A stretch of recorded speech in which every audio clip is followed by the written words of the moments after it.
श्री 108 जन्माष्टमी पूजा समिति आप सभी ग्रामवासियों का हार्दिक हार्दिक अभिनंदन करती है और करती है कि अब आप धक्का मुक्की मत करो और आराम से पूरा पूरी का काम चालू रखो। अब आप तुम नीचे उतरो।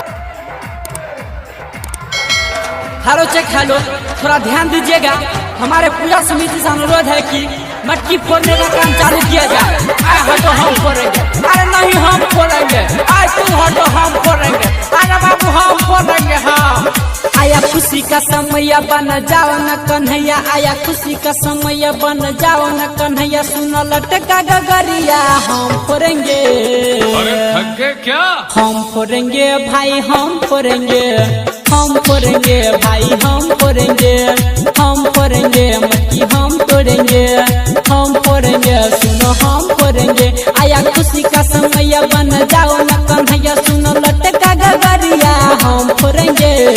अरे थक गए क्या? हम फोड़ेंगे भाई हम फोड़ेंगे, हम फोड़ेंगे भाई हम फोड़ेंगे, हम फोड़ेंगे मटकी हम तोड़ेंगे, हम फोड़ेंगे सुनो हम फोड़ेंगे।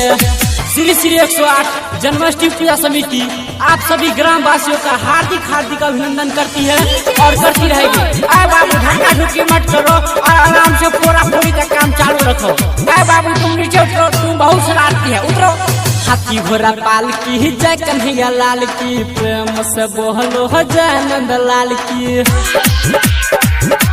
हाथी घोड़ा पाल की जय कन्हैया लाल की, प्रेम से बोलो जय नंद लाल की। सबके होठ पे नाम कन्हैया, तेरे से बोलो भाई मदन गोपाल की। आज झूम शहर सुन पूरा नगर, आज झूम शहर सुन पूरा नगर, भाई मस्ती भरा दिन हम तोड़ेंगे। अरे थक गए क्या? हम फोड़ेंगे भाई हम फोड़ेंगे, हम फोड़ेंगे भाई हम फोड़ेंगे, हम फोड़ेंगे मटकी हम तोड़ेंगे, हम फोड़ेंगे सुनो हम फोड़ेंगे। हेलो चेक हेलो, भैया थोड़ा आवाज दीजिए। और हाँ पूजा समिति से निवेदन है कि छोटे छोटे बच्चों को भीड़ में जाने से मना करें। थोड़ा सा सावला थोड़ा सा काला, सबके दिलों के है वो रखवाला। थोड़ा सा सावला थोड़ा है काला, सबके दिलों के है वो रखवाला। राधा के दिल में है बसने वाला, बरनट खट है मुरली वाला। प्रेम पुजारी चलो करो न तैयारी, आया प्रेम पुजारी चलो करो न तैयारी, न तो सबसे पहले हम तोड़ेंगे। अरे थक गए क्या?